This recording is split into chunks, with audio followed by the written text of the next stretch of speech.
Asset क्या होता है? माइक ने पूछा। अभी उसके बारे में चिंता मत करो, अमीर डैडी ने कहा। अभी सिर्फ इस बात को अपने दिमाग में घुस जाने दो।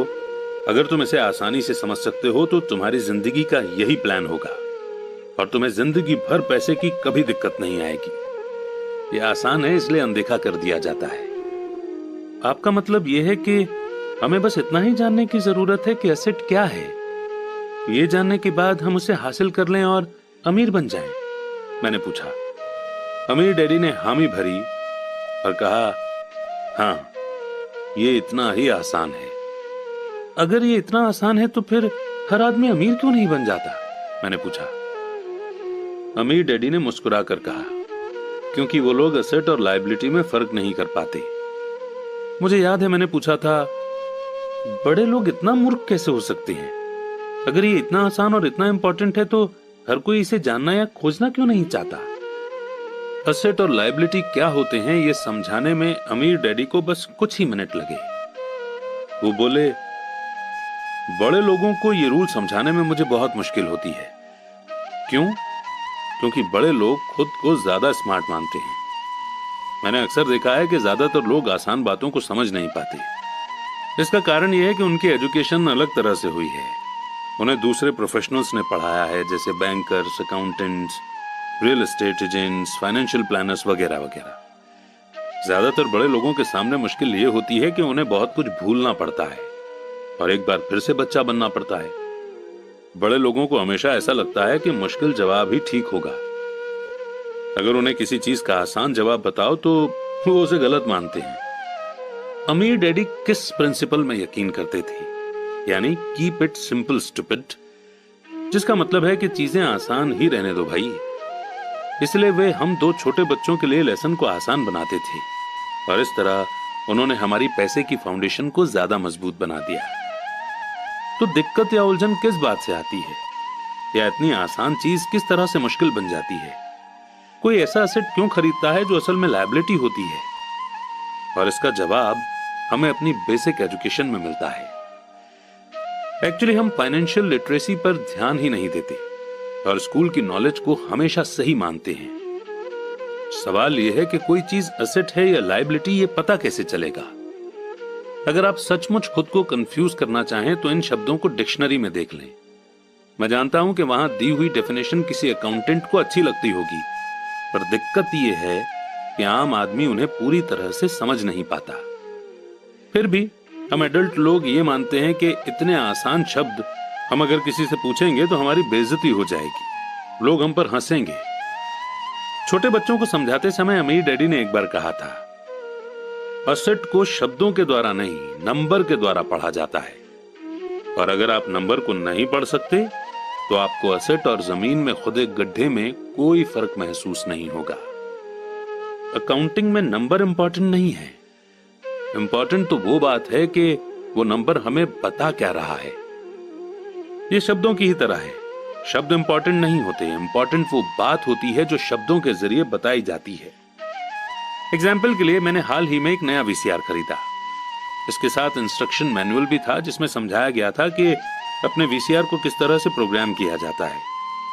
मैं शुक्रवार की शाम को अपने फेवरेट टीवी शो को रिकॉर्ड करना चाहता था, पर उस मैनुअल को पढ़ते पढ़ते मैं पागल हो गया। मुझे दुनिया में कोई भी काम इतना मुश्किल नहीं लग रहा था जितना कि अपने वीसीआर को प्रोग्राम करना। मैं शब्दों को पढ़ सकता था, पर इसके बावजूद मुझे कुछ समझ नहीं आ रहा था। ऐसा लग रहा था कि मुझे शब्दों को पहचानने में ए ग्रेड मिल रहा था, पर उन्हें समझने में मुझे एफ ग्रेड मिल रहा था। यानी उन्हें समझने में मैं फेल हो रहा था। और यही ज्यादातर लोगों के साथ पैसे के मामले में होता है। अगर आप अमीर बनना चाहते हैं तो आपको नंबर पढ़ना और उन्हें समझना आना चाहिए। मैंने अपने अमीर डैडी से यह बात हजारों बार सुनी है, और मैंने यह भी सुना है कि अमीर लोग एसेट इकट्ठा करते हैं, जबकि गरीब और मिडिल क्लास लोग लायबिलिटी इकट्ठा करते हैं। यहां यह बताया जा रहा है कि एसेट और लायबिलिटी में क्या फर्क होता है। ज्यादातर अकाउंटेंट और फाइनेंशियल प्रोफेशनल्स डेफिनेशन पर आपस में सहमत नहीं होते। वैसे तो इस बुक में डायग्राम्स दिए हैं, पर क्योंकि ऑडियो बुक है और ऑडियो में हम आपको डायग्राम्स दिखा नहीं सकते, इसलिए हम आपको इसमें दिए गए सारे कॉन्सेप्ट्स आसान सी भाषा में समझा देंगे। और बिल्कुल भी चिंता मत कीजिए, क्योंकि हमने खुद इस बुक को 10 से 20 बार पढ़ा हुआ है। देखिए, सबसे पहले तो हमें 4 शब्दों को याद रखना है, जो हैं इनकम, एक्सपेंसेस यानी कि खर्चे, एसेट और लायबिलिटी। इनकम और एक्सपेंसेस से इनकम स्टेटमेंट बनता है, जिसे अक्सर प्रॉफिट एंड लॉस स्टेटमेंट भी कहा जाता है। यह इनकम और खर्च के बारे में बताता है, यानी पैसा कहां से आया और कहां गया। और ये तो हम सब अपने घर में करते ही हैं। हम लिखते हैं कि इस महीने हमने कितने पैसे कमाए, यानी कितनी इनकम आई, और उसमें से हमने कितने पैसे किस किस चीज में खर्च किए। यानी इन 4 शब्दों में से ये 2 शब्द इनकम और एक्सपेंसेस तो हर किसी को पता है। पर प्रॉब्लम यह है कि बहुत से लोगों को अगले 2 शब्द या तो पता नहीं है, या फिर उन्हें हम ठीक से समझते ही नहीं हैं। और बाकी के ये 2 शब्द हैं एसेट और लायबिलिटीज। इन 2 शब्दों को, एसेट और लायबिलिटीज को, जब एक साथ लिखते हैं तो इसे हम बैलेंस शीट बोलते हैं। और ये नाम आपने जरूर सुना होगा। बैलेंस शीट ये नाम इसलिए दिया गया है क्योंकि इसमें एसेट और लायबिलिटीज को एक साथ मिलाकर देखा जाता है, यानी उन्हें बैलेंस किया जाता है। कुछ लोग जिनमें पैसे की समझ नहीं होती, इनकम स्टेटमेंट और बैलेंस शीट के बीच के रिलेशन को नहीं जानते। इस रिलेशनशिप को जानना बेहद जरूरी है। इसलिए जैसा मैंने पहले कहा था कि अमीर डैडी ने हमेशा दोनों छोटे बच्चों को आसान सी डेफिनेशन सिखाई। उन्होंने कहा कि एसेट वो होता है जो आपकी जेब में पैसा डालता है। अच्छी, सिंपल और इजी टू यूज डेफिनेशन है ना? एसेट वो चीजें होती हैं जो मेरी जेब में पैसा डालती हैं, यानी ये हमें पैसा बना कर देते हैं, बिना हमारे काम किए हुए या बहुत कम काम किए हुए।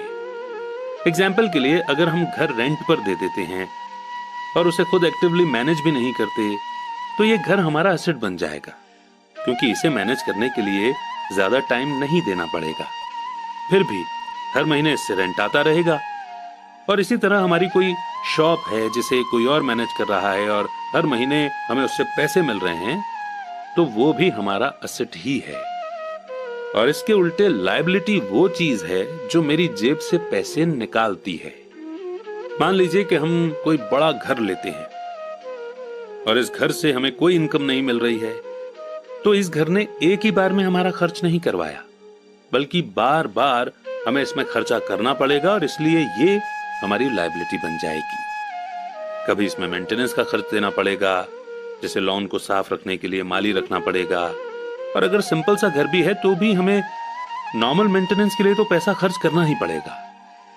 अब इसका मतलब ये नहीं हुआ कि हम अपने पर्सनल यूज के लिए घर ले ही ना, बल्कि इसका मतलब ये हुआ कि हम एटलीस्ट इन टर्म्स को और ये जो शब्दावली, ये जो जार्गन्स हम यूज कर रहे हैं, इन्हें हम समझें और लाइफ में एसेट्स को लायबिलिटीज से पहले खरीदें।